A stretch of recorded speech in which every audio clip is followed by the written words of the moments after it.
Welcome back to Let's Make a Game. In this video, and in videos to come, I'm going to show you how to make an inventory system for your game. What I mean by an inventory system is a system for keeping track of what items the player character has found in the game. So we have some example code here, which as always you can download from itch.io. And in the sidebar, you'll notice it says inventory. You have no items. And there's some text that says you see a necklace of seashells lying on the ground and a button that says pick it up. Obviously in a real game, you'd probably have the option to leave it as well, but this is just to demonstrate how this works.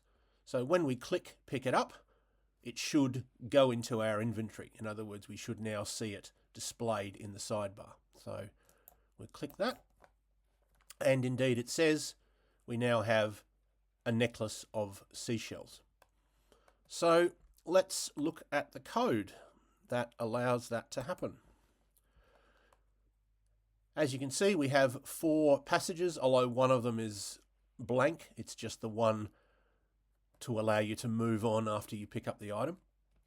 And we have this story caption. We've talked about this before. It's a special title, which if you give that title to a passage, it does whatever code is in here in the sidebar.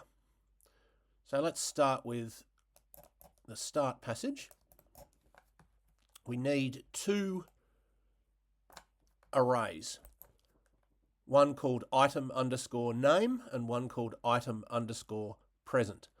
Item underscore name keeps track of the names of the items that you might be able to get during the game. So we have only 3. Again, obviously that's far fewer than in a real game. A necklace of seashells, a strangely carved box, and a large rusted key. Then we have item underscore present, and there's a little note that explains what that does. And it says if item underscore present square bracket $Z end square bracket is equal to 1, then the player character has the item underscore name Z. In other words, if slot 2 of this item present array were set to 1, that would mean that the player character had the item in slot 2, which is a strangely carved box. So once we've set that up, we go to the next passage, which is get an item. You see a necklace of seashells lying on the ground, and there's a button to pick it up. And inside the button to pick it up, there's some code. That means that that code will execute when and if this button is pressed. And the code is set item underscore present 1 equal to 1. In other words, tell the program that the player now has item 1, which is a necklace of seashells. And clicking this button also takes us to next, which is blank.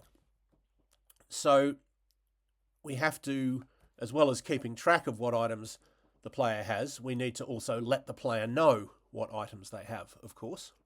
And we do that in story caption. In other words, in the sidebar. We print the word inventory in bold. We have a couple of line breaks.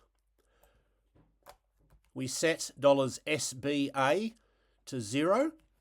You might remember that in my previous video about the sidebar, I said that if you have variables in the sidebar, you should always make sure that they're not given the same name as any variable that you use in the rest of the program.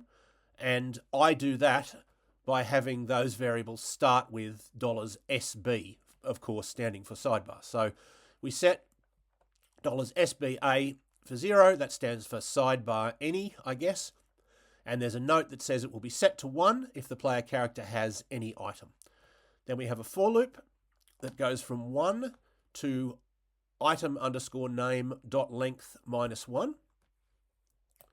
So it will look in this array and say, what's the dot length value that I get from looking at this array, it'll be 4. The reason we subtract 1 is that essentially Twine is set up with the assumption that you will start from slot 0, and I find it more intuitive to start from slot 1. Anyway, if item underscore present SB is equal to 1, then we display that item name, or that slot of the item underscore name array. So a necklace of seashells, strangely carved box, a large rusted key. And we set SBA to 1 to indicate that, yeah, we found at least one item in the inventory. Then we close off that if and that for loop. And then at the end, if SBA is still equal to 0, meaning we haven't seen any items, we just have the message, you have no items. And that's what SBA is for. It's to display you have no items here, because otherwise it would just say inventory and there'd be nothing there, and it wouldn't be obvious that the program was doing what it was meant to do. So that is a very simple system for keeping track of items. Now, you might want to add more features to that. For example, you might want to have a maximum number of items that the player can carry at any one time. And that's one of the things we'll be exploring in a future video. But I will leave it there for now. I hope that was useful or interesting to at least some of you, and I hope you will tune in next time.